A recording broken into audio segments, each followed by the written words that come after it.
In the headlines, South Korea and China strike a free trade agreement, with both leaders of the two countries hailing the pact and calling for a deeper level of bilateral cooperation. The leaders of China and Japan hold their first face-to-face talks on the sidelines of the APEC summit on Monday. Tokyo calls the meeting a first step towards improving bilateral ties, while Beijing calls on Tokyo to do more to mend trust with its neighboring countries. And we analyze what's behind North Korea's decision to release 2 American detainees over the weekend. Happy Monday, everyone. Welcome to Arirang News in Seoul. I am Kang Chery.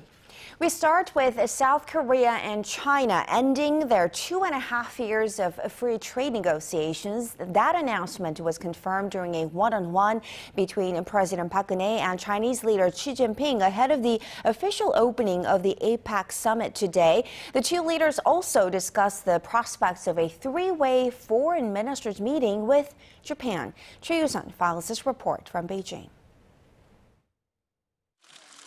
The leaders of Korea and China meeting on the sidelines of the APEC summit in Beijing made a long-awaited announcement regarding their bilateral free trade agreement. 이 한중 FTA가 2년여간의 협상 끝에 드디어 핵심 사안에 합의해서 오늘 정상회담을 계기로 협상이 실질적 타결되었음을 발표하게 돼서 기쁘게 생각합니다. The two presidents then talked about how the Korea-China FTA will be welcomed by the global economy, currently experiencing a delayed recovery and low growth. I hope that the two sides will keep pushing for continuous and in-depth development in bilateral exchanges and cooperation. Seoul and Beijing say they will remove tariffs on more than 90% of their previously agreed products over the next 20 years. And rice, a super-sensitive product for Korean farmers, has been excluded altogether. Korea's presidential office says compared to all the bilateral FTAs it has with other countries, this one contains fewer agricultural products subject to tariff removal. With the latest FTA, Korea has secured free trade with pretty much all of the world's major economies, namely the US, the EU, ASEAN, and China, further bolstering its global trade network. Shifting gears to regional security, Presidents Park and Xi agreed that they should look into a tripartite foreign ministers meeting with Japan before the year's end. Historical and territorial differences in Northeast Asia have soured ties and at times caused tensions. On North Korea, Beijing said it clearly opposes Pyongyang's nuclear development program and that it abides by UN Security Council resolutions against the regime. The two presidents then expressed the need to see creative and diverse ways to bring North Korea back to the six-nation denuclearization talks. Choi Arirang News, Beijing. And the latest free trade pact is expected to give the Korean economy a very strong boost with greater access to the Chinese market. Our Song Ji-sun delves deeper into the details on this bilateral trade pact between Seoul and Beijing. Korea has become the first country among the world's top 10 trading nations to seal free trade deals with the US, the European Union, and now China. China is Korea's biggest trading partner, accounting for 1/5 of total trade volume, and research institutes suggest Korea's GDP will expand by 1 to 2% after the free trade deal goes into effect. Korean businesses would also enjoy tariff reductions of an estimated $5.4 billion a year. We expect to accelerate entry into China's consumer goods and domestic markets. Instead of Korean conglomerates, who have already globalized, we helped open the Chinese market for Korea's small and mid-sized businesses and the agro-fisheries industries. With a tariff reduction, Korean clothing, electronics, and sporting goods companies are expected to gain a competitive edge in pricing, as are the traditional export engines like steel and petrochemicals. Following the agreement, Seoul aims to boost its bilateral trade volume between the two countries to $300 billion next year, helping to eventually achieve a government goal of topping GDP per capita of $30,000. Seoul put protecting the agriculture sector as its first priority, excluding rice, the country's most sensitive item, along with more than 600 other major agriculture, livestock, and fisheries products. That's equivalent to 30% of all items in the sector imported from China in terms of amount, which is the highest level of exemption in any free trade deal Seoul has already signed. 송지선, Arirang News. It's been nearly 2 years since Chinese President Xi Jinping ascended as president of China, and Shinzo Abe returned as Prime Minister of Japan. But not once have the two men sat down for summit talks due to territorial as well as historical disputes. That changed today on this Monday when they met face-to-face on the sidelines of the APEC summit. Our Hwang Sung-yi reports on how this could be a starting point for mending relations. Breaching normal protocol, Japanese Prime Minister Shinzo Abe was the one to greet the stony-faced Chinese President Xi Jinping as he made his way in for their ice-breaking chat on Monday. The 30-minute meeting held on the sidelines of the APEC summit in Beijing came at the request of Japan and was their first face-to-face talk since both leaders took power in late 2012. Differences over issues dating back to wartime and competing claims to a group of islets in the East China Sea have kept the two sides apart. In a statement, the Chinese Foreign Ministry said she told Abe it's clear who is at fault for their poor relations and asked Tokyo to do more things that help enhance the mutual trust between Japan and its neighboring countries.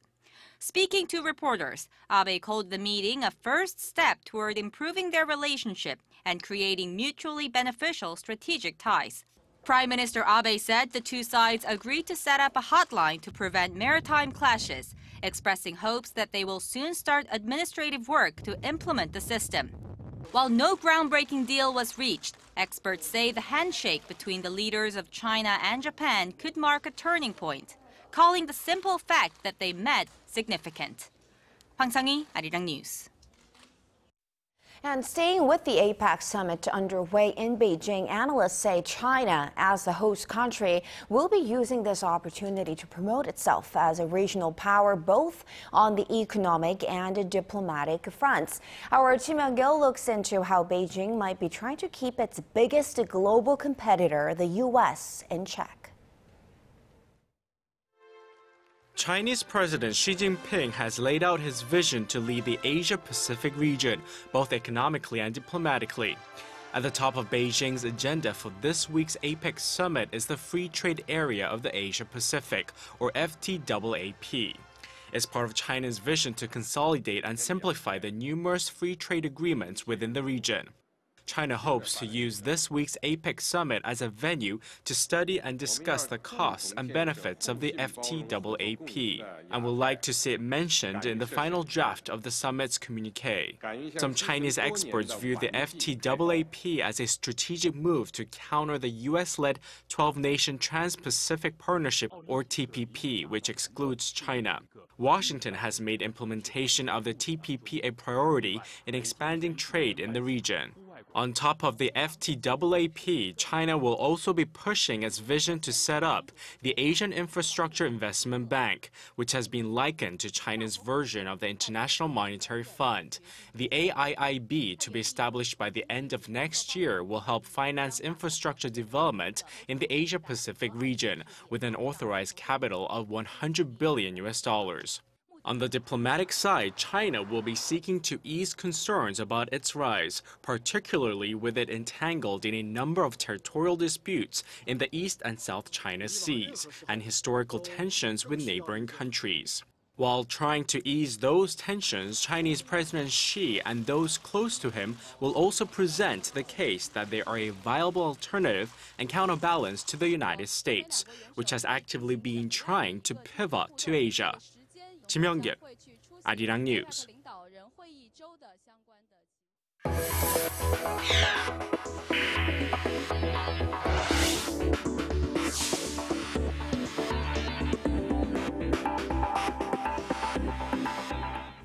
Following North Korea's sudden release of 2 American detainees over the weekend are questions of why and what kind of implications it might have on U.S.-North Korea relations. Our Kang Kim spoke to experts in Seoul for their thoughts about Pyongyang's true intentions. North Korea's surprise release of 2 American detainees is raising questions about Pyongyang's intentions. Some experts believe North Korean leader Kim Jong-un made the move over concerns he and others in his regime will be referred to The Hague for human rights violations. North Korea is obviously pretty worried about the United Nations referring it to the International Criminal Court. That would be a big loss of faith for the regime in front of its citizens. Analysts say Pyongyang's move is also an attempt to make Beijing nervous. Under Kim Jong-un's rule, China-North Korea relations have been frosty. If Pyongyang and Washington start talking, it will pressure Beijing to hold high-level talks with North Korea. Although China remains North Korea's strongest ally, bilateral relations have turned cold under the Xi Jinping administration, due in part to the North's nuclear threat. But despite U.S. intelligence chief James Clapper's visit to the North, Washington has made clear that it will not hold talks with Pyongyang unless it first shows sincerity about halting its nuclear program. And then there's a question about what Clapper's trip means for North-South relations. When the relationship with the United States gets better, the relationship with South Korea gets worse, and vice versa. It's all part of Pyongyang's strategy to divide and conquer, so to speak. While experts say North Korea's release of its 2 detainees will have a positive impact on relations with Washington, they don't think it'll mean the same for ties with Seoul. Connie Kim, Arirang News. The South Korean military says it had to fire warning shots across its border with the North earlier this morning, and this may be just one example of how a premium is being placed on military readiness in the face of constant threats from North Korea. Now, that said, Seoul's military kicked off 2 weeks of military drills today. Kim Hyun-bin has this report. South Korea began its annual Hoguk defense exercise on Monday, with a record number of personnel from all branches of the military taking part. The goal, according to a statement from the Joint Chiefs of Staff, is to bolster South Korea's defense posture against potential threats to regional stability, including those coming from North Korea. The 2 weeks of drills consist of numerous maneuvers, such as joint landing and maritime infiltration defense drills. More than 330,000 military personnel are taking part in the exercise, making it the largest ever Hoguk drill since the first one was staged in 1996. In past years, around 80,000 troops were involved. Over 23,000 fighting and transport vehicles are being used, along with 60 vessels and dozens of aircraft. An officer from the Joint Chiefs of Staff says the beefed-up exercises are in direct response to North Korea's recent provocations. On Friday, Pyongyang slammed South Korea for the planned drill, calling it practice for an invasion. In response, South Korean Defense Ministry spokesman Kim Min-suk stressed that the Hoguk drill has been conducted annually since 1996 to boost preparedness and coordination among the branches of the military. Meanwhile, the South Korean military says it fired 20 warning shots across its border with the North on Monday morning. This after around 10 North Korean soldiers approached the military demarcation line near Paju, north of Seoul. The North's military did not shoot back and retreated in the afternoon. Kim Hyun-bin, Arirang News.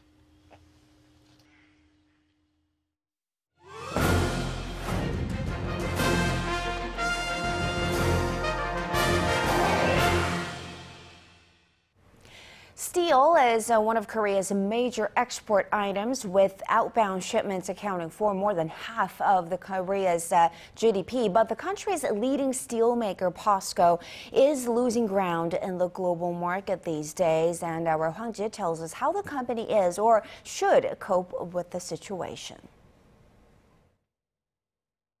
In the late 90s, POSCO was the #1 company in the global steel market in terms of productivity.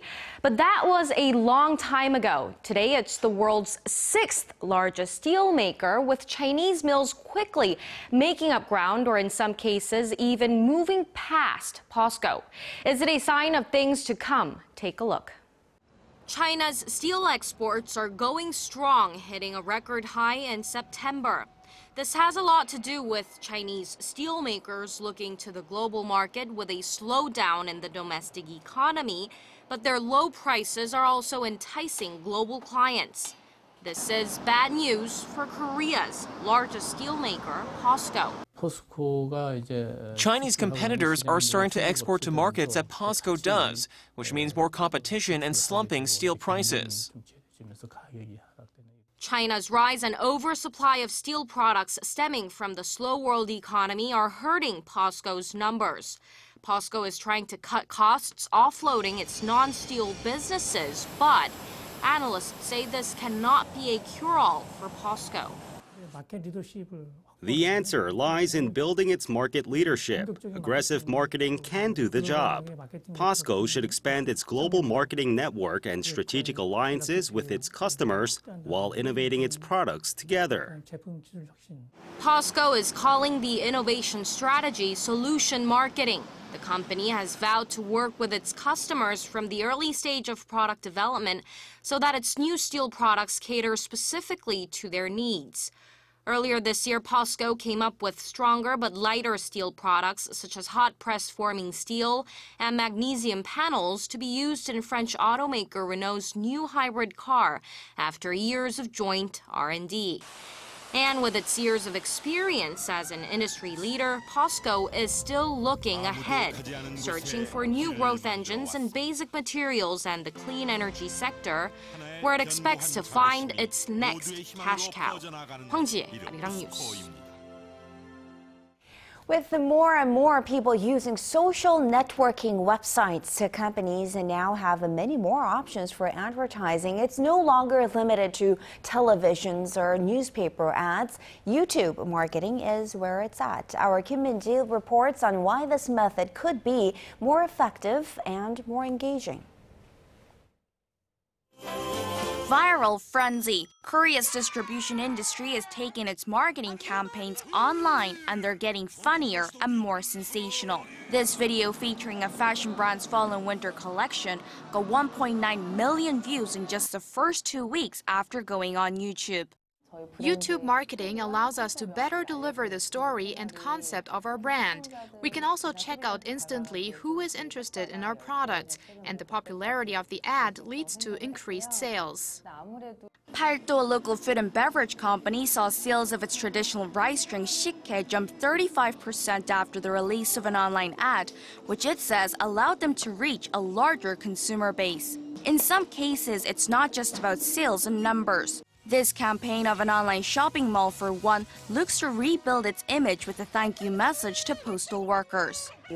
Some people have a negative view about shopping advertisements, saying that it promotes spending. However, we actually see it as a way of linking people. We wanted to show our philosophy through the ad. YouTube and other popular internet sites have become a favored marketing tool among companies. Unlike conventional TV ads, online advertisements are relatively cheap, can offer context, a sense of immediacy, and personalization all at once. Industry watchers say although it costs less to produce these advertisements, the positive effects can be greater as the company gets its message out to a wider audience, especially if it goes viral. And the craze has boosted growth in the online ad market, particularly the mobile sector. Last year, the mobile advertisement market was valued at nearly $400 million, more than a five-fold increase from 2011. That makes up about 4% of the total domestic ad market. And with the exponential growth in the use of smart mobile devices, watchers say it's a market that is sure to get bigger. Kim Min-ji, Arirang News. The Korea Exchange says the benchmark Kospi has performed worse this year than any of the other 15 major markets around the world. Korea's main bourse is down 3.5% compared to the beginning of this year. That's the lowest level among bourses that each account for more than 1% of the world's market cap. The only other stock markets with negative growth were Germany's DAX, Britain's FTSE 100, and France's CAC 40, all in the minus 2% range. India's Sensex soared 32%, followed by the Shanghai Composite Index and the S&P 500.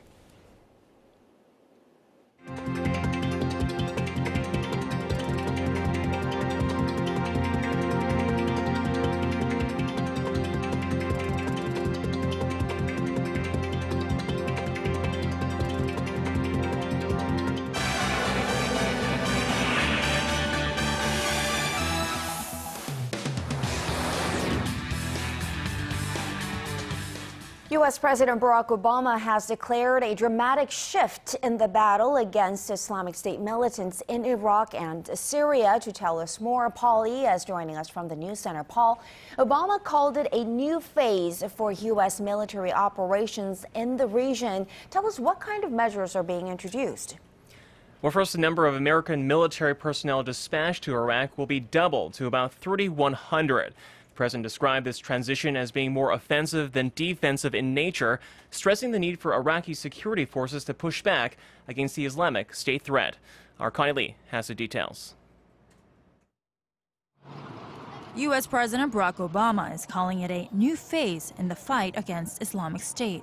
In an interview with CBS News, the president said the decision to send 1,500 more U.S. troops into Iraq, or nearly double the current number, shows the U.S. is in a position to start going on some offense, rather than just trying to halt the momentum of the Islamic State, or IS.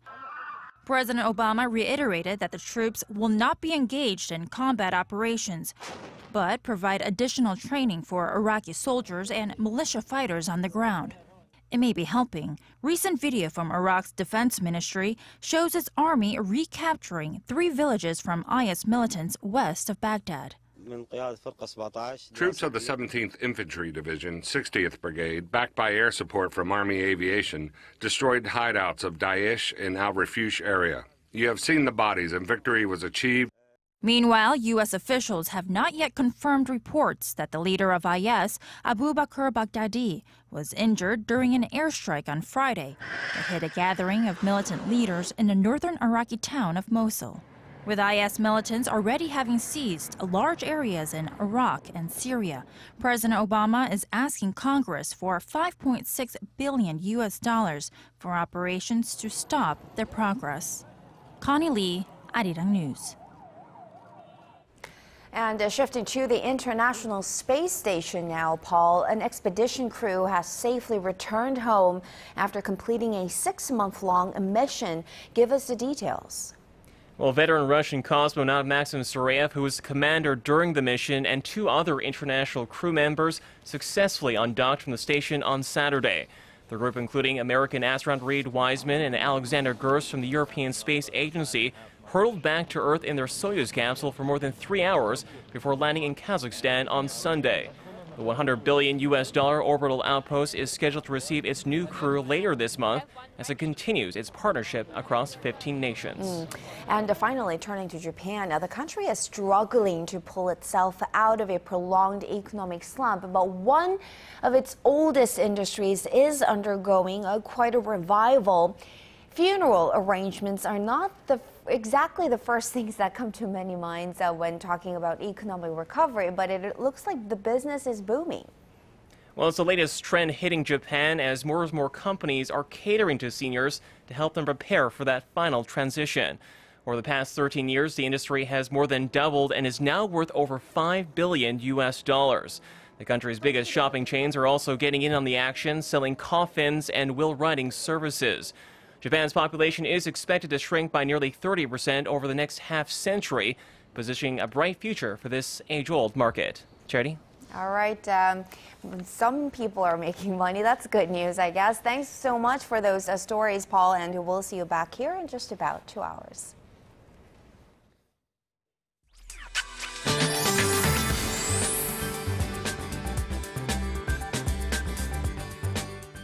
Hope your week is off to a great start, everyone. I'm Kim Bo-kyung with your latest weather forecast. So earlier today, cold wave advisories were issued in some regions, but by the afternoon, temperatures rose to the mid to high 20s. And as the night progresses, numbers will drop back down to the single digits, so make sure to dress warmly. At the moment, the nation is under clear skies due to a high pressure front from China. And as for tomorrow, conditions will remain brisk and chilly throughout the day, and clouds are set to move in, possibly leading to showers of less than 5 5 millimeters in parts of Gyeonggi-do province. Looking ahead, nationwide rain is in store on Wednesday, leading to a drop in numbers on Thursday, which is college entrance exam day here in Korea. And other than that, you can expect typical late autumn weather to continue throughout the rest of the week. Here are the readings for tomorrow. Seoul and Gwangju hit 15, Daegu 17. As for other regions, Daejeon reaches 14, Jeju 13, 13, that is, and Mount Kumgang remains cooler. So those are the updates we're following at this hour. I'll be back with more after 10. Thank you very much, Po-kyung, and that will do it for this edition of Arirang News. Thanks so much for watching and have a great evening.